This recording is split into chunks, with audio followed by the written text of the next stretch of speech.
So I've been reading Julius Caesar's account of his conquest of Gaul, and I must say it is a very fascinating read. I so far have been loving reading this book. It reminds me of Josephus or Thucydides. Greco-Roman literature is very fascinating. It's just pure, continuous knowledge. It's also written very plainly, I've noticed. Unlike today, where a lot of people want to write with verbal masturbation to show how intelligent they are, Greco-Roman literature is very refreshing in that it is written in a way that it just flows through your mind, and you are absorbing the information and absorbing the knowledge in a very convenient and efficient manner.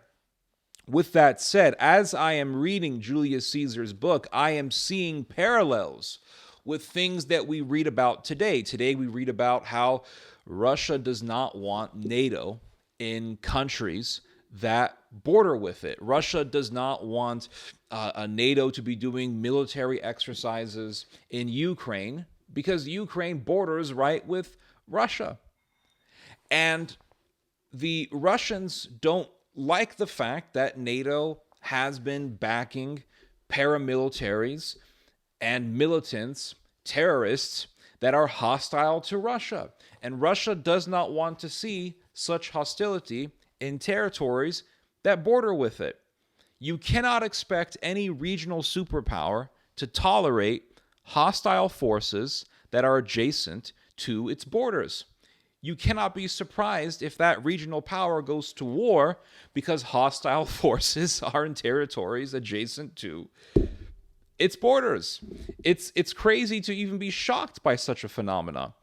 And as you read Julius Caesar's account of his conquest of Gaul, you see this geopolitical reality.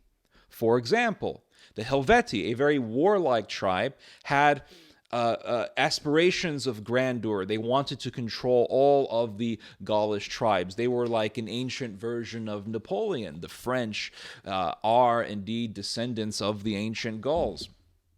And in their pursuit towards power, they left their territory. They burned down all of their villages, and they left their territory and began to conquer their neighbors. They began to pillage and attack their neighbors, their fellow Gauls. They began to approach Roman territory. There was a Roman territory in southern Gaul called the province, Provençal. You've heard of Provençal wine and Provençal food and how Mediterranean it is. Well, there's a reason for that. It's because of that ancient Roman influence, that Greco-Roman influence. And Caesar did not want a hostile force nearing Roman territory because the Helvetii were planning on parking themselves right next to the province, and this would not have been the first time that the Helvetii got really close to Roman territory. About 50 years before Julius Caesar's war with the Gauls, with these hostile Gaulish tribes, the Helvetii attacked Roman territory in southern Gaul and killed the grandfather of Julius Caesar's wife. So he had that in his memory. And he understood that this was a force that was hostile to Rome. Also, let's remember, the first people to have conquered and sacked Rome were the Gauls. It wasn't just the Phoenicians, or not the Phoenicians, the Carthaginians, basically Phoenicians in North Africa, but it wasn't just the Carthaginians who instilled that much terror in the hearts of the Romans. The Gauls also did this. So there was a history of attacks on Rome, and there was a history of killing Romans. There was a history of hostility towards Rome. And the Romans did not want to see Gauls near Roman territory, just like the Russians don't want Ukrainian Nazis killing Russians in Ukraine, which borders with Russia. There is a history of hostility towards Russians in Ukraine. Bandera is a historical hero in Ukraine, and Bandera was someone who had a lot of antagonism against Russians. Andrei Melnik hated Russians, and he is a national hero in Ukraine. And after the Euromaidan, they started putting all of these monuments in dedication to these Nazi collaborators who they hold as heroes in Ukraine. They started killing ethnic Russians in Ukraine.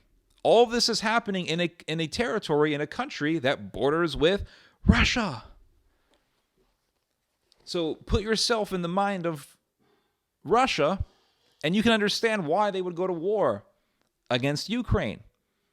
The Ukrainians wanted to become a member of NATO. NATO is known to be hostile towards Russia. Operation Gladio.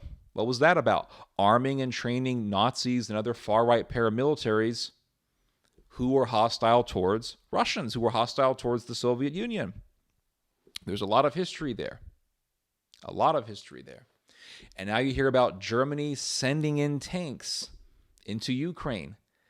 A sign of aggression from Germany. Germany is a country that has a history of hostility towards Russia. We all know this. World War I, World War II. Speaking of Germans, Julius Caesar also was very wary of the ancient Germanians at this time. How do I know this? Well, just checking the mic because you never know.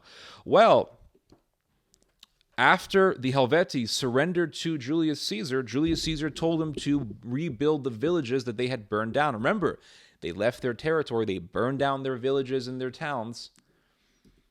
And I guess it was kind of like what Cortez did when he burned down his ships so that nobody could surrender or nobody could retreat. Maybe they said, hey, that's it. Once we make this step, there's no going back. No one's going to return to these villages. We're going to burn the villages and we're going to go and conquer.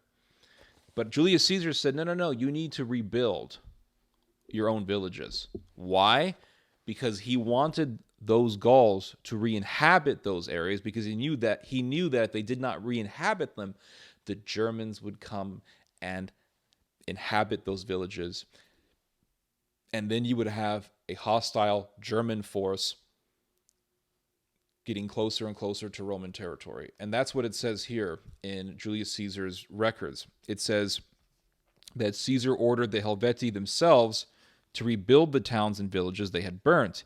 His chief reason for doing this was that he did not want the country they had abandoned to remain uninhabited, lest the Germans across the Rhine might be induced by its fertility to migrate into Switzerland and to become near neighbors of the Roman province, and especially of the Allobroges. Allobroges was another Gaulish tribe that was under the Roman control. So there you have it. You cannot expect any power to tolerate a hostile force at its borders. Anyway, you guys just heard some theology. God bless.